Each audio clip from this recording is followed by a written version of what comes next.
Yo, what's up guys, welcome back to another video. This is the second video and I'm probably going to do 3 videos today. I'm just feeling, I've not got much to do and I'm just like, you know what, let's just do an extra video today. So again, this is the second of 3 videos. The video is from Dom2K and the title is the top 3 times LeBron's legacy was on the line and he responded. It's worth noting this video is 3.5 years old, so it's a few things, there might be like an extra thing that I'm missing, but I did get suggested this video a lot, and for some reason, a few people seem to get like frustrated of me seeing older videos, but I feel like I have to see these as well to try and understand more of like the history and like not just seeing new, more recent clips and videos. Because again, basketball's a sport that's gone on for what, like 70, like not the basketball's a sport's been going on for ages, but the NBA has been since the 50s, so a very long time. And I feel like, and again, this video is not that old, but still, it's just worth noting that. But I'm interested in seeing what this is about. I assume actually, I don't really know what's going to be in here. Maybe the Cavs game, the Cavs comeback, of course. But other than that, I'm not even too sure. Maybe that's not on there. Maybe it's going to be other things. Let's get into this and see what it's about. Quickly, I'm just going to link my Twitch. You guys know I'm linking it a lot, but I've already got 400 followers, and I've had it for a day. I've not even done a live stream yet. It's insane. The support is insane. I really appreciate it. The link in the description is for that if you are interested in watching live streams. But without talking too much, let's get into this and see why LeBron is one of the best athletes of all time, pretty much. Or you're just indifferent about him. By now, it doesn't matter whether you like LeBron, dislike him, or you're just indifferent about him. There's simply no more denying that the guy is an all-time great and deserves to be mentioned in the same breath as legends a lot of people never wanted him to be with. That's just reality. The man has scored nearly 27,000 points, pulled down over 7,000 rebounds, and has nearly dished out 7,000 assists. And to go with that, he's now added 3 championships and 3 finals MVPs to his resume, one of which he finally brought to Cleveland after 13 long years. I love the story to do with that. Like he left Cleveland, he went to Miami or the Heat. He left the Cavs, went to the Heat, and he came back. And I feel like there was a promise that he made some point earlier in his career. He promised that he was going to get the Cavs a championship, something along those lines. I may be a bit incorrect. But he came back and he got a lot of hate for when he left. But when he came back, he did what he said he was going to do, won them a championship, and I think it was after like 50 years as well. It was a long time anyway. And man, that just goes to prove that if there's anything you can prove, that's that, man. Safe to say he's already reached a point in his career that most players in history could only dream of. And the crazy part, he's probably got around 6 years left in his career. But this isn't a video about LeBron's accolades and all the way he's accomplished, because I could go on all day about that, and I'm not a LeBron fan. Really? Today I want us to put a microscope on 3 very close calls in his career. Times when he was literally only a hair away from failure that would have likely dented his legacy. What's the word I'm looking for? He's a really, I don't know how I forgot what this word is. Man, I forgot what I was going to say. Like, emotional character. Like, he's not scared to show his emotion. And as a guy who comes as like quite an alpha sort of being, I really like rate the fact that he doesn't care to show his like soft side. And yeah, I rate that a lot, to be fair. Past the point of repair and kept him from being mentioned with the likes of Jordan or Kobe. I don't think people realize how dangerously close he was in these times to losing that opportunity, and the greatness it took for him to keep that alive. I'm excited learning how this is the chronological story of those situations, and without further ado, here are the top 3 times LeBron came close to losing his legacy, and he responded. Number 1. Game 6 of the 2012 Eastern Conference Finals versus Boston. This is something completely new to me. Now, this one requires a bit of a backstory to set everything else up. So, the year before this went down, LeBron had just made the infamous decision to join Wade and Bosh in Miami to form one of the most hated teams of all time, although Golden State is probably now taking that place. I always say it's not so much what he did, but how he did it, because he had a party basically insulting the rest of the league, saying how easy it was going to be to win, and that just threw salt in the wound, because at the time, Wade and Bosh were top players. He knew it, everybody knew it at the time, and the fact that he was gloating about the new super team really pissed the world off. Fast forward through that season, and the Heat lost a 2-1 lead against a Dallas team that honestly had no business beating them. In that final series, LeBron had his worst playoff series ever, averaging only 17.8 points a game, and in Game 4... That's his worst. Are you dumb? And that may have changed now, but the fact that at this case, that was his worst, averaging 17 points. Are you dumb? That's insane. Only scored 8 points. They lost that game by 3, LeBron had his worst playoff series ever, averaging only 17.8 points a game, and in Game 4 only scored 8 points. they lost that game by 3, and it's pretty That's your safe to say worst that ever. if That he had even shows me. averaged 20 or 22 points a game, they would have won. Okay. Fast forward another year, and it's about to totally fall apart for Miami. Now, I'm a Boston fan, so it stings remembering this, but I respect the hell out of it. Miami had lost Bosh in the Indiana series due to an abdominal strain, and remember that basically everyone outside of the Big Three was pretty mediocre due to the salary cap constraints, and nobody gave two shits about that because A, Miami was despised, and people would pay anything to see them lose under any circumstances, and B, basically everyone had gotten hurt in the lockout shortened year, including Boston, who were giving Greg Steensma minutes because of injuries. So it was fair game. Despite not having Bosh, Miami managed to take a 2-0 lead, but Boston fought back to tie the series and push it to a pivotal Game 5 in Miami, and I'll never forget what happened next. Pierce for 3. It's good. Paul Pierce from way downtown. So okay. And Oh, that Boston was. leads by 4. Paul So they've Pierce lost, had I again guess, seen yeah. the best LeBron in the playoffs, knocking down a miraculous 3 to give on Boston the a 3-2 lead in the case to Eastern lose. Conference Finals. Mind you that everybody had written Boston off that year, but here they were ready to upset the Miami Heat in 6 games. But all the talk that happened after that game really unleashed the beast. There was so much talk about how LeBron wanted to be king without a ring. They said his super team had failed and that he was a choker. There was even talk about trading one of the Big Three for Dwight Howard. In short, LeBron's legacy was on the line because had he failed to win a championship with this Miami team 2 years in a row after gloating about how easy it would be, well, there'd be no coming back from that, to put it lightly. That's true, actually. Instead, what we got was probably the best version of He's LeBron. kind of like put pressure on himself, but I mean, we know what pressure does. Pressure creates diamonds, and I'm guessing we're now going to see what the diamonds were, right? Ever exist. For once, He looks like an finally absolute came into the game monster, with the Kobe man. and Jordan mentality that so many people said he lacked. There was no smiling, no joking, no deferring to teammates to be liked. He walked into the Garden like he was the best player on the planet, and nobody. You need that attitude, don't you, to be the James started greatest, the game right? with 10 straight field goals and walked away with 45 points, Oh my 15 days. rebounds, 5 assists, and he did this all on 73% field goal shooting. Yes, I said 73. Jeez. But aside from the stats, LeBron just looked mean that night. As Bill Simmons put it, the fans were so shell-shocked that many, including me and my father, filed out with 3 minutes remaining. Not because we were lousy fans, not to beat the traffic, but because we didn't want to He's be done there that to them, anymore. right? Honestly, if he'd played this way his entire career, he would have a very serious case to already be called the greatest player of all time. He went on to score 31 points and grab 12 boards in Game 7 to eliminate Boston, and then went on to win his first championship. So to sum this one up, with everything on the line, LeBron put up one of the greatest performances of all time. And even though I was one of the fans victimized by it, I still appreciate the greatness. But this wouldn't be the last time his legacy was tested. I like that actually, because like he was getting doubted a lot from like the pundits, etc., and I assume the fans as well. After he put the pressure on himself from saying what he did about like saying they're gonna just boss the league basically. But I like how he came back in that situation. To be fair, let's see the next few. 2. 2013 NBA Finals, Game 6.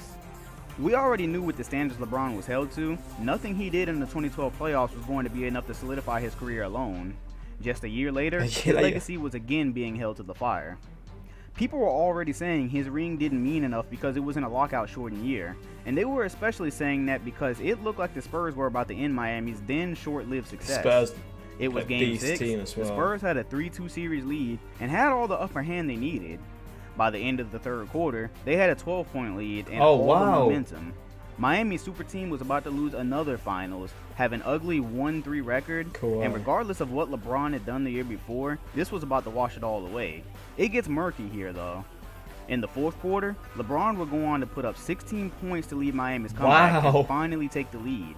However, the Spurs somehow withstood that comeback and created enough distance between them and Miami that really should have been enough to win the championship.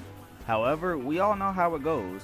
Pretty much everything that needed to go wrong for the Spurs to lose went wrong, and everything went right for Miami. Here's where it gets really murky though.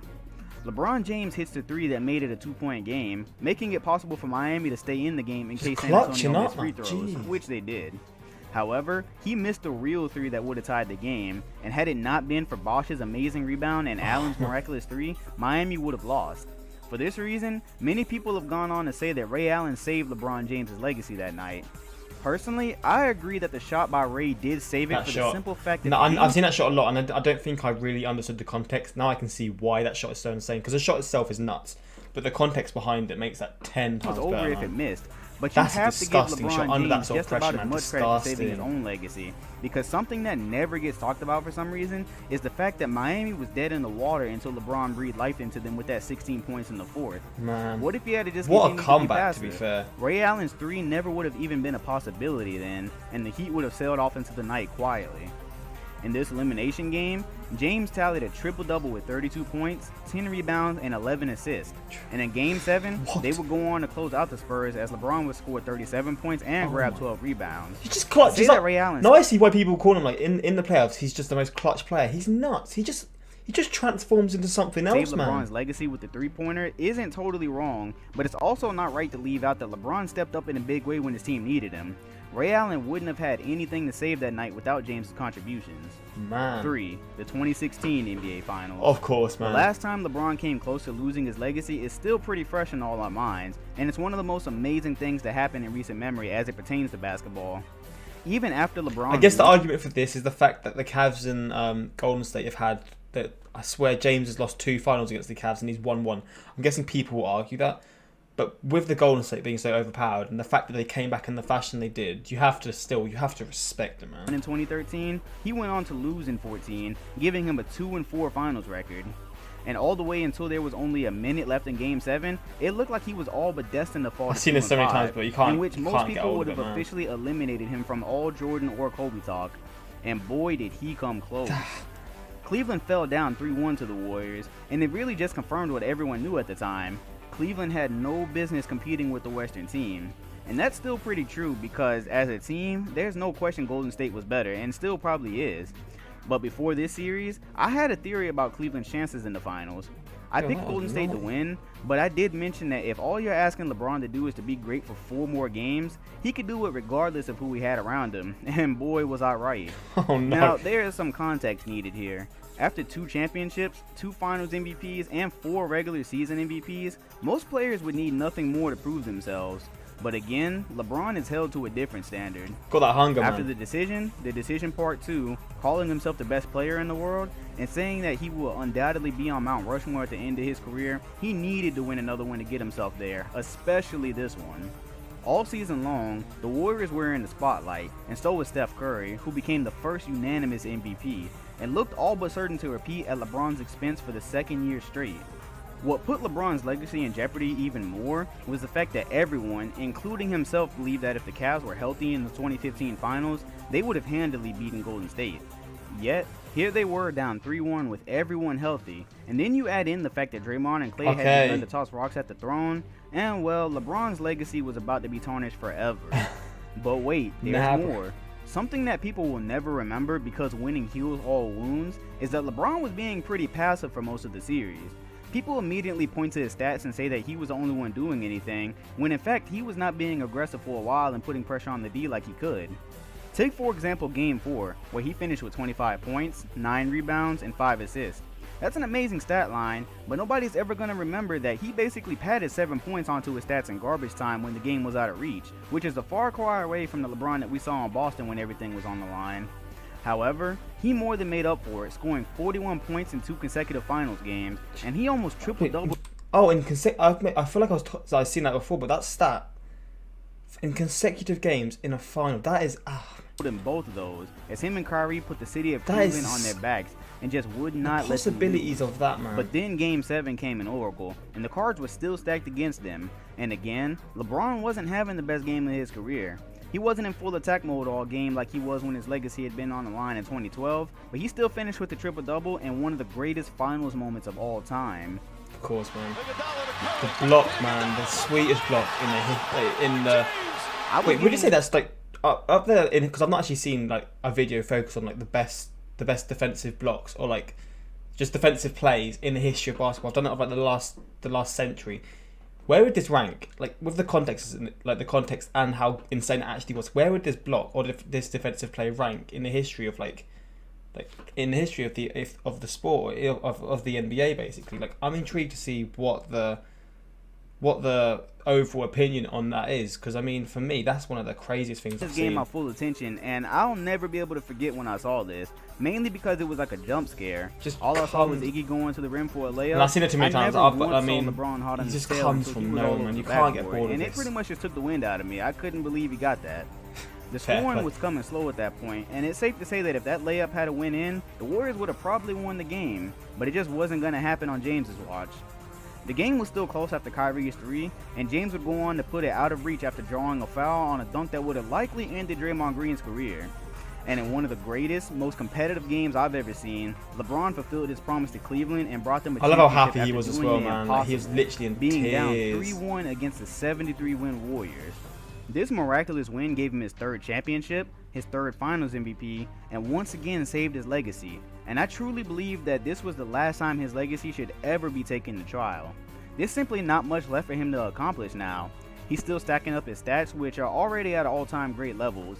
He got one for the land, and he beat the team with the best record in history.